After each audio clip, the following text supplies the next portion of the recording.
You're tuned in to the Sci-Fi Horror and Fantasy Show podcast. And now, here's your host, Ron Donahue. Good evening, everyone, and welcome to the Sci-Fi Horror and Fantasy Show podcast. I am your host, Ronald Donahue, and tonight I'm joined by my co-host, Mr. Jeff McIntosh. Good evening, everybody. And Mr. Mario Lazo. How y'all doing out there? So, gentlemen, how are you doing? How's everybody doing? How's the weather up there, Jeff? I know when it's starting to cool down here, starting to be a little bit more comfortable now. Well, then you're going to love it up here because it's in the 40s and 50s. Right now, as we speak, it's a temperate 39 degrees and clear. Nice. Oh, man, I'm jealous. Wow. Yes, I'm jealous. How you doing, Mario? I'm good. I really envy his weather because I'm very warm-blooded. And right now, if I'd be living up there, I'd have my windows open. Kid you not. I have to have my AC running and a fan facing my head, to feel comfortable when I sleep. So Mario, are you going through no, don't even say it. Menopause. I'll go through my computer. No. If I did, I'm way past that already. So way past that.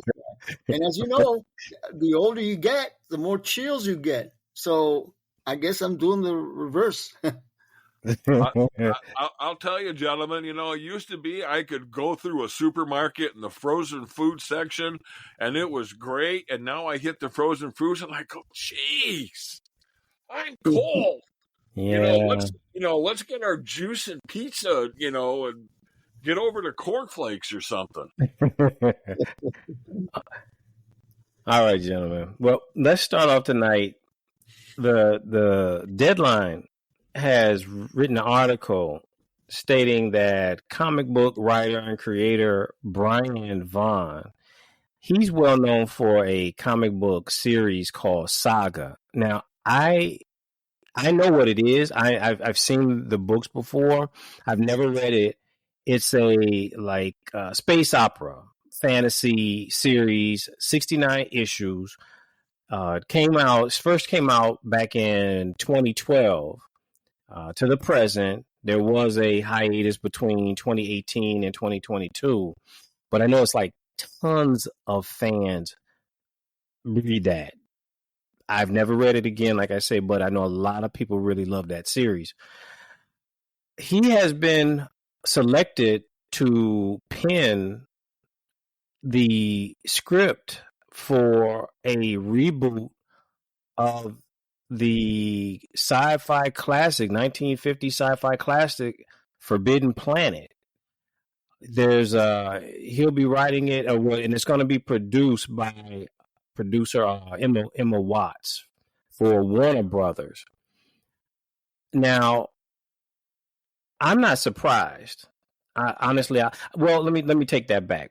I was kind of surprised when I first heard the news, but at the same time, not really, because if you think about, I can name right now 4 different 1950 sci-fi movies where they've done reboots, 20, 30, 40 years later. For example, The Thing from Another World. So they did the John Carpenter thing. That was in 1982. And then they did the prequel, The Thing, which was actually supposed to take place before John Carpenter's thing. That came out in 2011. In 1986, they did another reboot of Invaders from Mars. In 1988, they did a reboot for The Blob. And then in 2008, they did that horrible reboot of The Day the Earth Stood Still with Keanu Reeves. Ugh. Yeah, I know. So with that being said, what do you guys think? I mean, do you think that it's possible that this might turn out to be a good movie after all? Well, can you reinvent the wheel? Is there a reason to try to reinvent the wheel? I think that if you have a great script and you have the right actors and the movie does well, why do you want to tweak it and try to make it a little bit better? Because you're going to change it to fit the zeitgeist of the times. Maybe Right. that maybe they'll make the Leslie Nielsen character a gay female. I mean, who's to say what they're going to do? Mm-hmm. Who's to say that they're not going to take a look and said, hey, we had this movie back in 1953, and it was a great movie, and it made made us a lot of money. Let's fix it for 2025. What do you say, Mario? Like I said, and I'll use that old adage, and why that old adage holds true. You can't beat a dead horse. You're going to do a third one, let the classic stand. And then, okay, you came up with a second one that was, oh my God. So why try it a third time? I mean, have writers or producers, they've lost their skill or sense of imagination? I mean, I'm sure there's plenty out there. I mean, there's issues that, old lores, books that haven't been turned into a movie. I just, and this holds true. You may have a sci-fi that'll work out, but again, like the first, was it 2 or 3? 3 Planet of the Apes. So remember back in the 60s with the Charlton Heston and then Right. Beneath the Apes. Right. Okay, so they've come up with even more Planet of the Apes, in the last 10 or 15 years. How much more can you produce? I mean, okay, they take over. Oh, okay, now they're going to school. Okay, now they learn how to use a weapon. I mean, God almighty, try some new avenues. Open up some fresh windows. Let the fresh air come in. Okay. Let me ask you this then. Let me ask you this. I'm going to play devil's advocate for a second. Okay. So you have some great literature, great books that have been written, some of them 100 or more years ago. For example, Shakespeare. Now, how many times have they made movies on Hamlet and Othello, and depending who was in it, they were good movies. So if there's a good property, a great movie, a great story that was done like nearly 70 years ago, and someone says, oh, you know what? This was an amazing story. Now, with the technology that we have, and I'm not saying, make it all CGI, but of course they're going to use it with a sci-fi movie. And remember too, now another reason with using sci-fi can kind of save you money because you don't have to build these giant sets and everything like that too. So that kind of saves money. It's just a tool. But if someone finds a great property, is it wrong to sit there and not so much, Jeff? I'm not saying to do it to be politically correct now, like put a, like you say, make the captain a woman and all that kind of. I'm not saying that. I'm just saying just another retelling of the story, because think about it. Let me finish my point. So think about it, Jeff. I'm not Jeff, Mario. If we went into the office right now with all my new staff and I mentioned that movie to them, the only person I can tell you now who would have heard of it is Alina. That's one of my staff. She's actually older than me, Jeff. If you asked all other 6 of my staff right now, had they ever, and I think the oldest out of my group is probably 30, maybe in his mid-30s. So anybody else would never even know about this movie. So now if you could breathe new life into this awesome story for a whole new generation who could possibly appreciate it, wouldn't that be a good idea? Okay, let me answer that. And you hit it right on the head when you said 70 years ago. and I'll say one name and all of his movies. Alfred Hitchcock. Okay.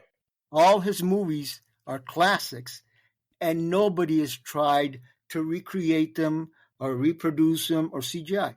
Psycho. Why is that? Huh? They did Psycho. Yeah, okay, but then they go, oh, well, man, maybe we didn't do such a good job like we should because, yeah, even though, what's his name? Batman is a great actor, but, think about all the other ones, Lifeboat, Dal, what was it, Dal M? Infamous. Yeah, right, exactly. 39 Steps, even The Birds with the CGI that you have today, but they don't touch those. Why? Because they're classics, and as much as you'd like to reintroduce them, it's not going to happen.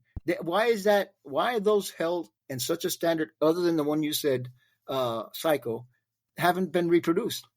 Okay, now I can answer you. Okay. The reason being is because a lot of time there's a lot of red tape and things that people just don't want to deal with. When I was reading a story about this Forbidden Planet, there was another director. I cannot remember his name right off the bat, but a very famous director actually wanted to take the same property and reboot it himself. But there was so much red tape and, it's a lot that goes along with that, licensing, all these different things. He was just like, you know what? I just don't want to deal with it. So he dropped it. But now here you go. We have new people that are picking it up, I guess, ready to go through the red tape and whatever they need to do to get it done. So, I think that could be another reason too why maybe some of these great movies you're talking about aren't getting made, being rebooted or remade. Okay, but now whoever owns the property for Alfred Hitchcock, or was he a writer before he was a producer? Or did he, Hitchcock? Yeah. He was always a filmmaker. Yeah. Okay, just a filmmaker. So he created these movies, right? Mm-hmm. So why don't we have another Alfred Hitchcock out there somewhere? Spielberg. Yeah, but Spielberg is more sci-fi, not horror. And yeah, he does produce until he starts overproducing. Spielberg, and what was the other guy that assisted him in making? George Lucas. George Lucas. George Lucas went the Star Wars venue, and Spielberg went the what's that guy's name? Indiana Jones. Indiana Jones.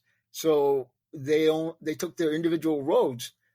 Has anybody tried to, you've seen some wannabe Star Wars, ideas, but they don't flourish.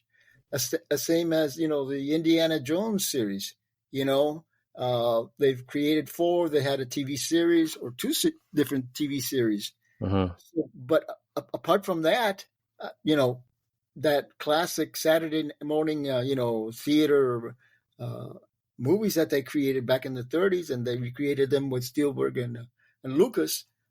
I mean, okay, so what has happened since?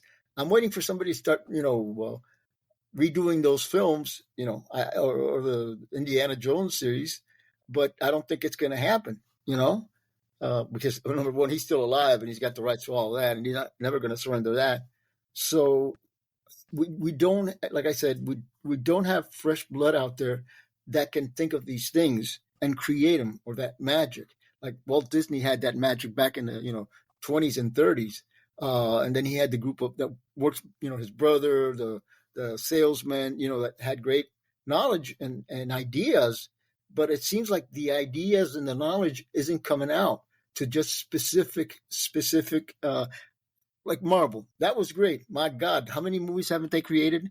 Each one has 3 movies on its own. Thor, the Hulk, Iron Man, and they've laid out a bunch of movies, and they're all pretty good. Correct me if I'm wrong. But apart from that, okay, who else has come out with that?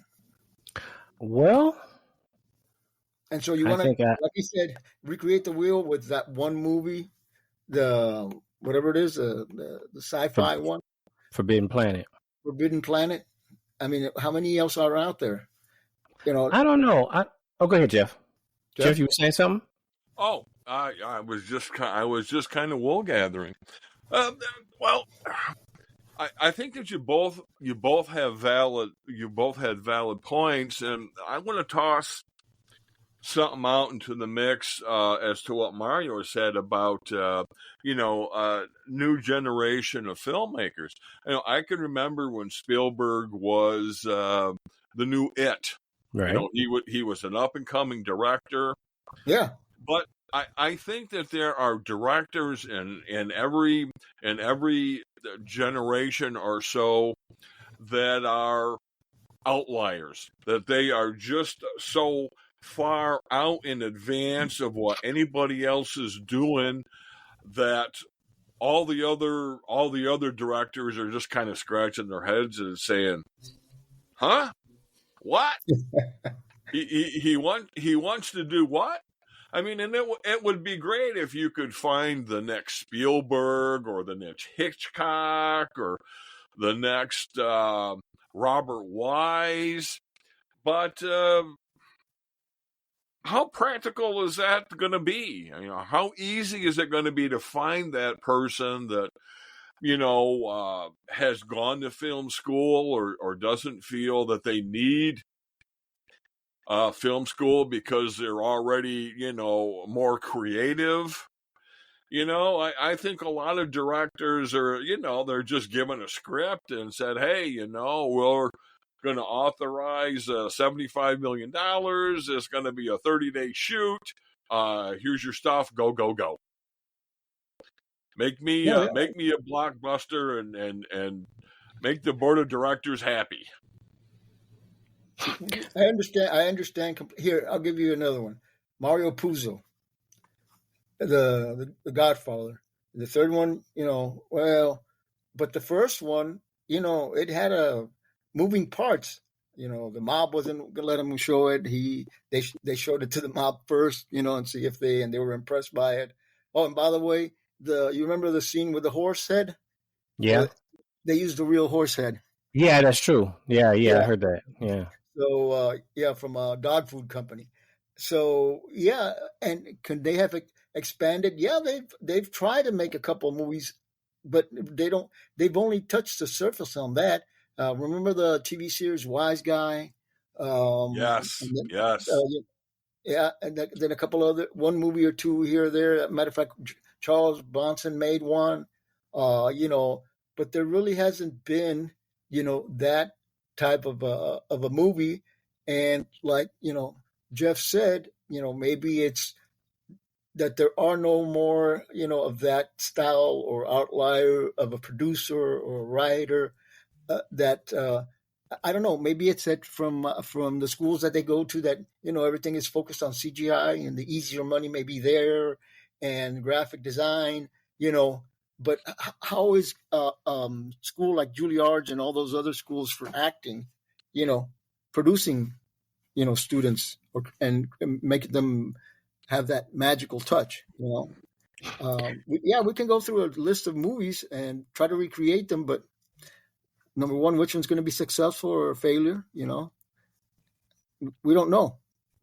Nowadays, it's real difficult to create something that will, blast everybody out of the seats. I don't know. It's a very complex question that you posed here, and there's too many moving parts. A lot of moving parts. Why does this happen and this doesn't happen? Why? What's wrong with the schools? What's wrong with this school? Why aren't they producing artists? Maybe it's more money. I'll give you an example. The TV shows used to last, 24 episodes a year. Now they're 8? The ones that make all that money, like Taylor Sheridan. Everybody glues their eyes on the TV just to watch, 8 episodes of one series, right. And they're all very successful. Mm-hmm. So let me ask the listeners, what's your opinion? What do you think? Do you think that the remake of classic movies, classic sci-fi movies, or any genre of classics is a good thing, rebooting them? What do you think about the news that there will be a Forbidden Planet reboot? Just leave us an email and share your opinions with us, and we'll read them. We'll read them on the show. Any opinions that we get that, or any questions or opinions that are appropriate for the show, we'll definitely bring it up during our following show. Okay, so let's move on, gentlemen. Right now, we are going to discuss our question of the week. The question of the week is, since Sony is releasing Kraven the Hunter next month, December 2024, do you think that, unlike previous Spider-Verse movies, including Madam Web, Morbius, and the Venom movies, do you think that Kraven will be a box office hit that Sony desperately needs to try to make up for the other movies they made that did not turn out very good? I'll start. I'll say, you know what? I saw the preview. I saw the previews.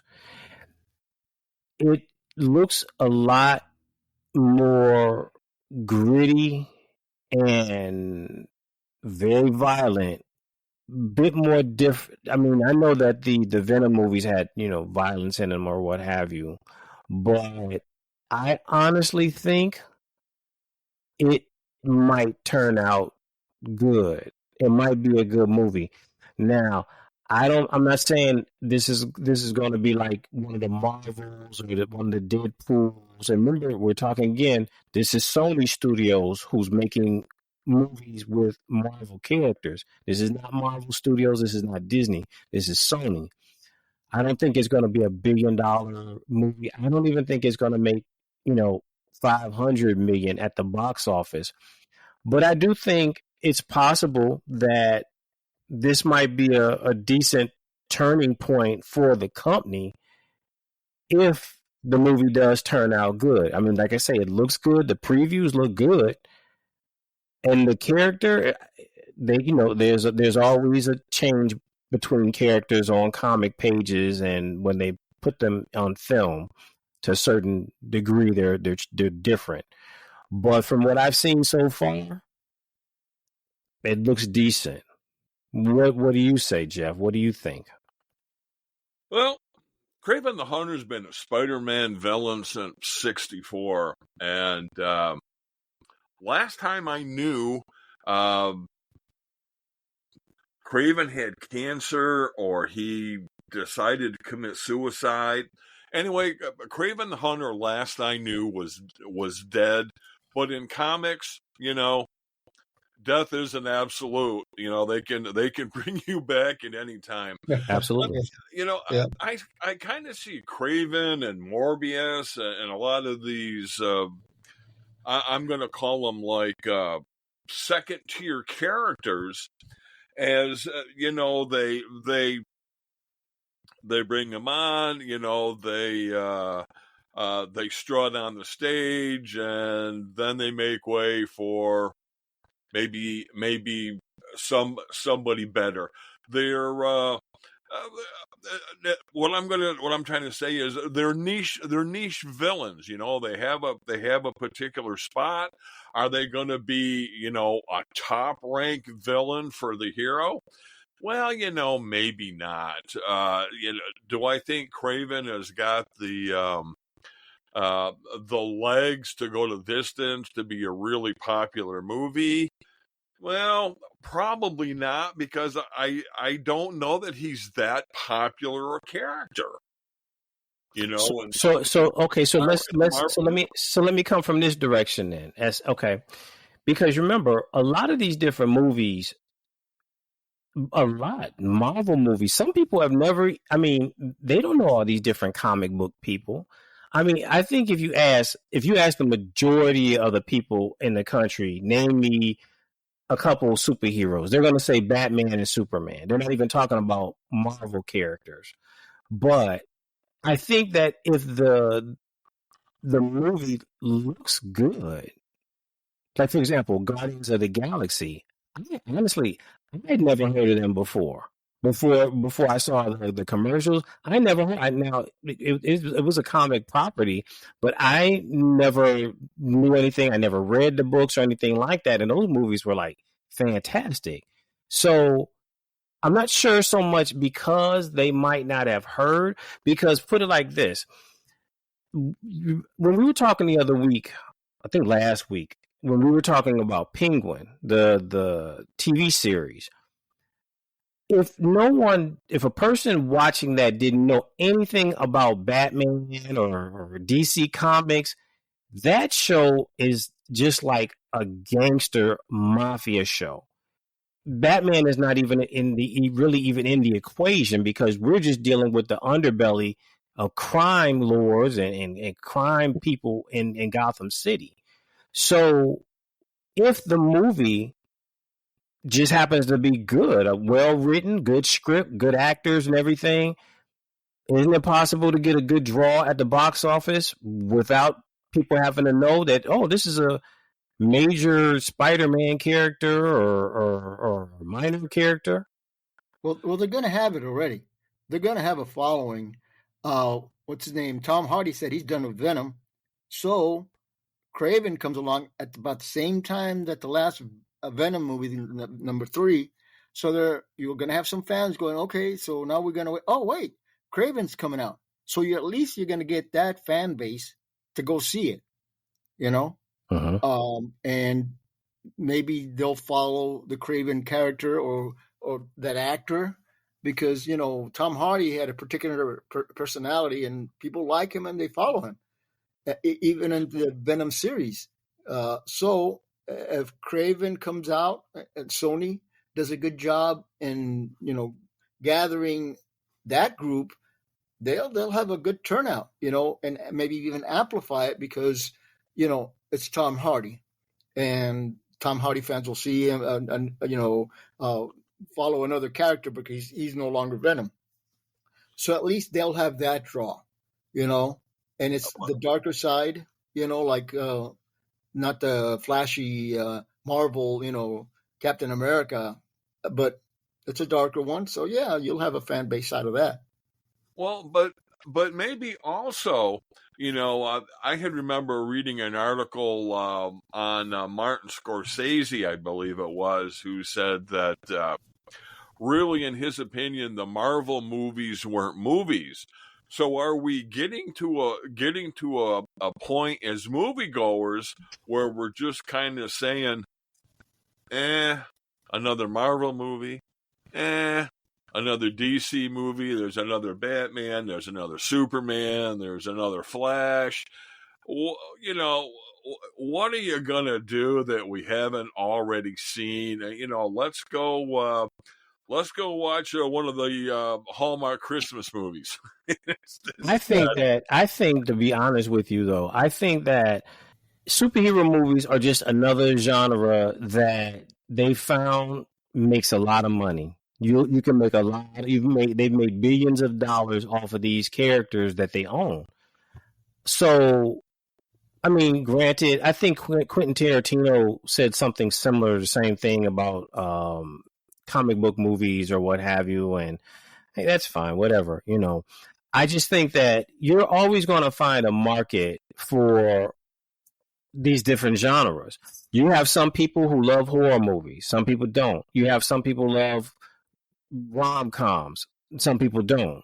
So I think that there's always going to be the opportunity. You always have an audience there for whatever genre of movie gets made. Now, let me go back and say one more thing. As far as the movies that we were talking about, the Madam Web, the Morbius, the Venom movies, I thought all of them were terrible. I think the first Venom was okay. I thought it was okay. The Madam Web, I started watching it the first time. I fell asleep on it. So then my wife was like, okay, let's watch it together. Okay, I fell asleep on it again. Morbius was like really very disappointing. But now, I'm only talking about me, because we always have to remember too, movies are subjective, right? Meaning that I've actually heard some people say they like Madam Web, to my amazement. But, some people, and even when you remember, when we look at these like greater reviewer scores, a 37%, okay, that still means even though it's only got a 37% Rotten Tomato score, that doesn't mean that nobody doesn't like these movies. So it is someone out there going to see them. I just think that I think it's Sony. I don't think that we've gotten to a point yet where like, oh no, not another superhero. I don't think it's that. I think that most people don't know the difference between a Sony movie, a Sony Spider-Verse movie, a Marvel movie, Marvel Disney movie. I think they're just saying superhero. That's all they're saying is superhero. And I think that there have been a few bad ones made, or I won't say bad. They weren't like great. Well, Sony does bad ones, but as far as Marvel goes, you have some that weren't that great. Your Ant-Man and Wasp, the last one, I think it was okay. It was all right. It wasn't fantastic. The Marvels movie was disappointing. It wasn't horrible. It wasn't as bad. I'll say this: it wasn't as bad as what I'd heard it was going to be, but it really wasn't a great movie. How they could have used Captain Marvel much better than they did. So at the end, I'm just saying, I think that this movie, it possibly could do a turnaround for Sony. It's coming out at Christmas time. Now, it's definitely not going to be a family movie, but I think, a lot of time movies do come out at Christmas. You get more people taking time off, people going on vacation and what have you, and going to see movies. Who knows? Maybe it might do well. I'm guessing it might do well. I hope it does, to be honest with you. I hope it does. I think it's the shot in the arm that Sony really needs if it's going to continue to make these movies, because I'm trying to remember with the Fantastic Four movie that's up and coming. I'm not sure, because that's always been done. No. We're in good hands. The Fantastic Four was Fox, and Disney owns Fox. So no, we're in good hands. We're okay. That's not going to be a disaster. I'm guessing it's really not going to be, since now it's Disney. Marvel Studios is handling the making of it. But to our listeners, you tell us, what do you think? Do you think that if this Kraven movie does well enough at the box office, it can be a new life for Sony movies, for their Spider-Verse movies? Drop us an email. Tell us what you think, and we'll bring it up on our next show. Well, I want to thank my co-host tonight, Mr. Mario Laszlo and Mr. Jeff McIntosh. Good night. We'll see you next time. Look forward to talking to you again next week. And Jeff, I hope the weather goes down to about 4 degrees, because I'd like to be there. Well, I'm telling you, you just bring your keister up here about mid-December. Okay, all right. I will post some pictures on Facebook when we start getting that 10 foot of snow, and I can't leave the house. Yeah. Oh boy. Okay. All right. All right. Good night, everybody. Night, guys. Good night.